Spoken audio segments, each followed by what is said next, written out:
J'ai reçu un des derniers boîtiers de la marque Geometric Future, c'est le modèle 2, The Arc. Vous allez voir que c'est un boîtier qui est vraiment compact, j'ai pas envie de me spoiler, hein. Vous avez vu, il est encore dans le carton.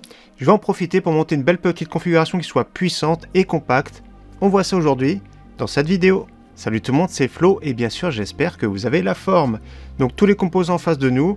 Donc voilà, un des derniers boîtiers de la marque Geometric Future. On en avait vu un il y a quelques temps, c'est un boîtier plutôt renversant, c'est-à-dire que la carte mère était sur le bas. Donc plutôt position verticale au lieu d'horizontale. Donc ça changeait un petit peu. Donc aujourd'hui je vais en profiter pour vous présenter ce beau boîtier. Une configuration qui va avec, hein, dès à présent, de toute façon, comme d'habitude, hein, je mettrai tous les liens en description de la configuration, donc configuration plutôt musclée, on va dire plutôt milieu de gamme supérieur, voire haut de gamme. Donc c'est parti, on se fait de la place, je vous présente en premier le boîtier et après la configuration. Déjà, regardez, c'est vraiment pas mal avec la petite housse de protection. Alors en plus, ça fait un petit peu comme du velours, c'est pas mal. Je sais pas où est le haut et le bas. Donc regardez ce beau boîtier, on le découvre ensemble. Un boîtier relativement compact, je vais vous parler des specs. Vous allez voir, c'est vraiment impressionnant les specs par rapport à la compacité. Donc sympa, regardez, moi j'ai une version blanche. Hein. Geometric Future, version blanche. Ouais, ça fait un petit peu plastique laqué. Du mesh, pas mal de mesh. Hein. Regardez même sur le top. Hein. Il y a du mesh sur les quatre côtés. On fait le tour. Voilà, du mesh et du mesh. Donc il existe également en version noire pour ceux qui préfèrent, bien sûr, ça se comprend, avec des petits liserés orange. Il existe également en version plutôt gris aluminium, avec des panneaux cette fois-ci en verre trempé. Donc ça change également un petit peu. Donc on va faire tout de suite. Je crois que ça s'ouvre comme ça. Je ne vais pas faire de bêtises. Non, je ne vais pas faire de bêtises. Ah, il y a des vis. Donc oui, je ne vais pas faire de bêtises, il y a vis en haut et en bas. Donc je vais vous parler un petit peu des specs, on va regarder avant les dimensions. Donc de hauteur, nous sommes sur 43,5 cm. Et après, c'est un cylindre à peu près de 28 cm. Je vous mets un petit boîtier ici qui est très connu juste à côté. Le 2000D de chez Corsair. Regardez la différence au niveau de la hauteur, même le 2000D. Il est un petit peu plus haut et le gros avantage de celui-ci par rapport à ce type de tour, c'est qu'il est compatible avec les cartes mères également micro ATX, donc micro ATX, mini ITX, 8 configurations possibles, même les alimentations ATX sont compatibles. Au niveau de la carte graphique, je suis à 35 cm, water cooling 360 mm, donc on va monter une belle configuration musclée. Donc je me fais de la place, on va l'ouvrir, on va regarder comment il est foutu dedans. Donc apparemment c'est deux petites vis, une en haut et une en bas, ça a l'air fragile quand même, ce truc là.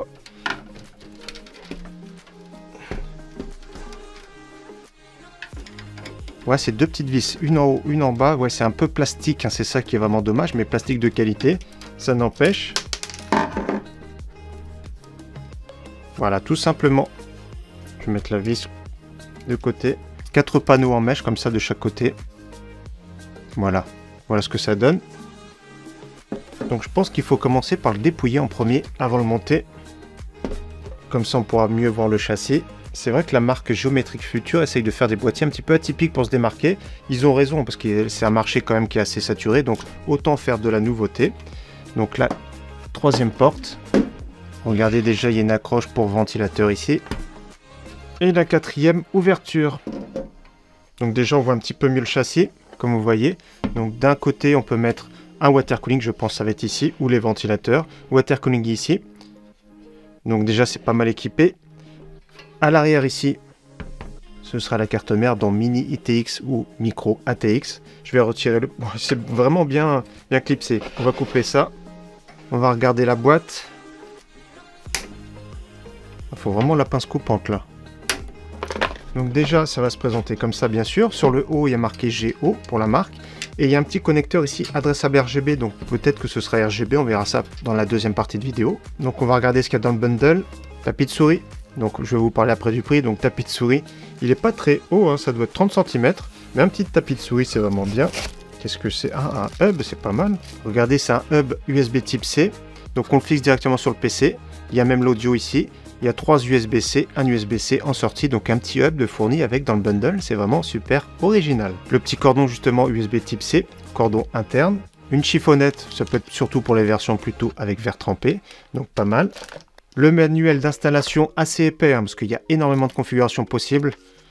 Voilà, c'est vraiment bien, en plus en couleur, c'est vraiment super bien expliqué. Beau manuel. Petite pochette avec les accessoires, même le cordon d'extension pour l'alimentation.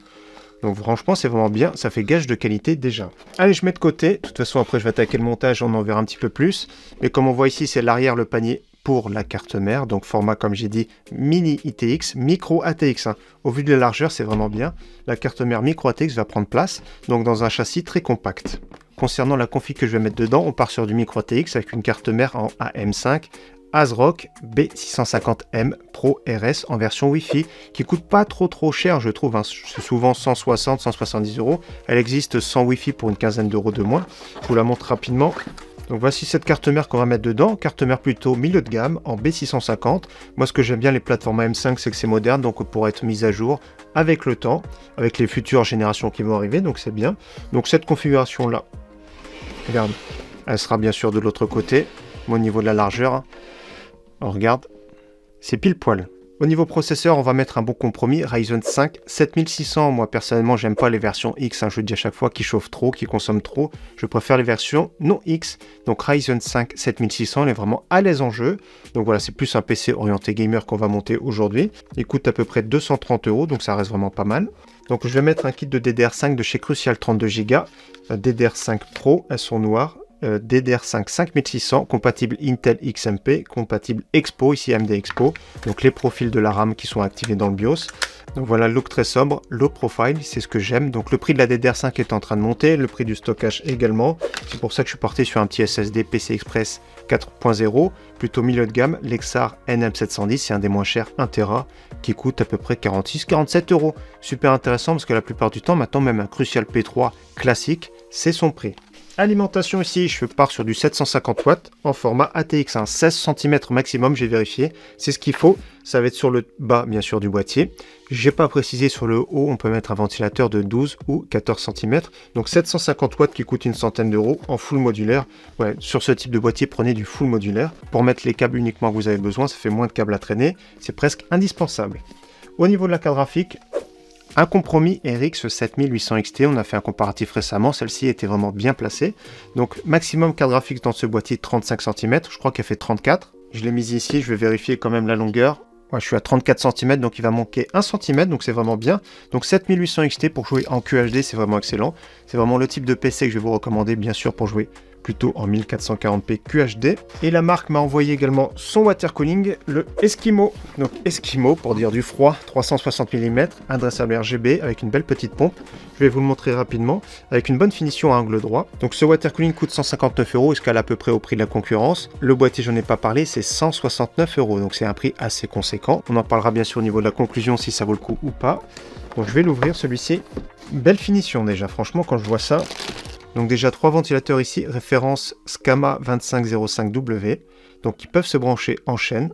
Le RGB également se branche en chaîne. La pompe assez massive, voilà, assez massive, juste marqué Géo dessus pour Geometrix. Adressable RGB, pareil, il faudra brancher sur pompe fan de la carte mère. Donc regardez Geometrix Future, franchement c'est top au niveau de la finition. C'est bien peint, c'est blanc laqué, c'est vraiment sympa. Donc bien sûr on va vérifier que tout prend bien à sa place. Bien sûr 360 mm.